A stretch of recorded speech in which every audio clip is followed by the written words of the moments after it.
But yet you, with your coverage, are trying to force innocent Americans to have these people as their neighbors, and that one day their daughter may be abducted from their home and raped and murdered.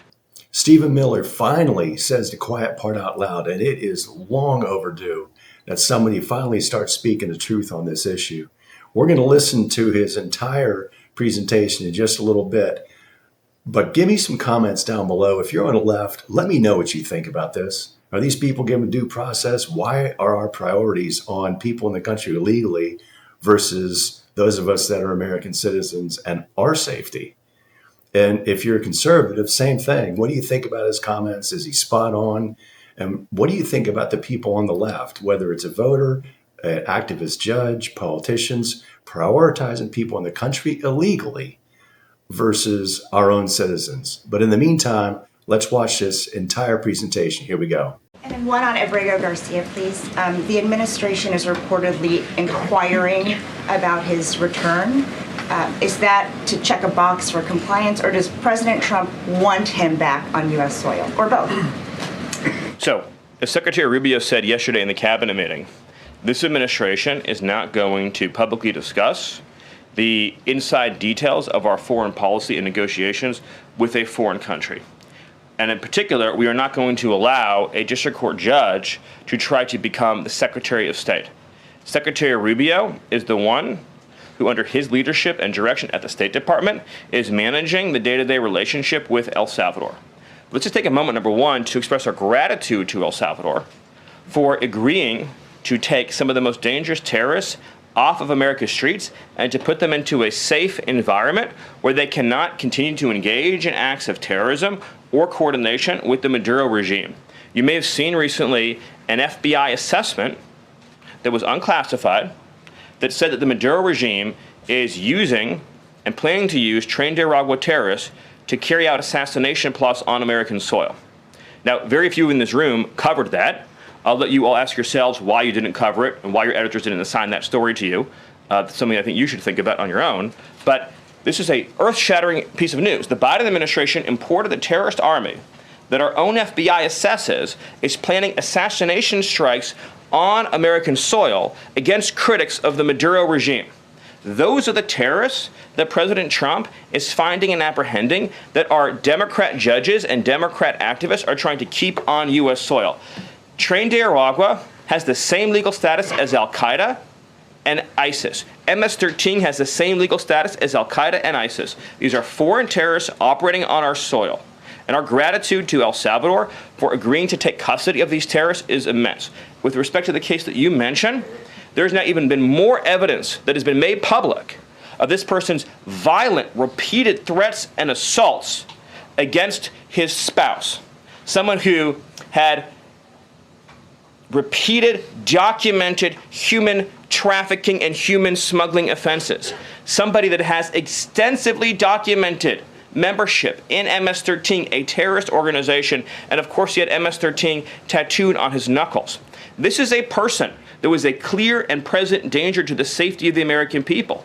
And it is a sad reflection on the state of our media and many of the outlets represented in this room that you obsessively try to shill for this MS-13 terrorist.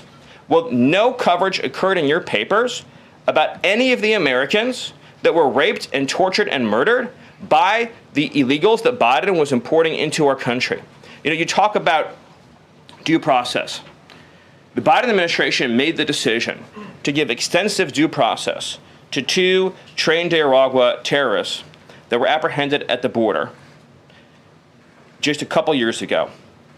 They were two gentlemen. They were from Venezuela. They were members of Tren de Aragua. The Biden administration Border Patrol apprehended them and made the decision to provide them with extensive due process, put them onto a program known as supervised release, and put them on ankle monitors so that they could go through a lengthy legal judicial determination as to whether these legal aliens who had just set foot on U.S. soil might want to live in the United States for the rest of their lives. What was the result of that decision? What was the result of that choice that was made? Those two men kidnapped a young girl named Jocelyn Ungary from her family They beat her, they sexually assaulted her, they tortured her, they stripped her, they murdered her, and they dumped her body. That is what the Biden administration's policy was.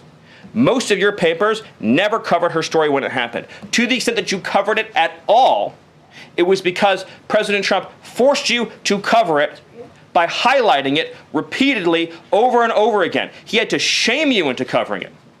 And each and every one of you that sides over and over again with these MS-13 terrorists, to the extent that you have the financial means to do so, you all choose to live in condos or homes or houses as far away from these kinds of gangbangers as you possibly can. If I offered any one of you a rent-free home with no taxes to pay in any of these gang neighborhoods, and I said your neighbors are MS-13 terrorists or Mexican mafia or Sinaloa cartel or Tren de Aragua, I couldn't pay you to live there.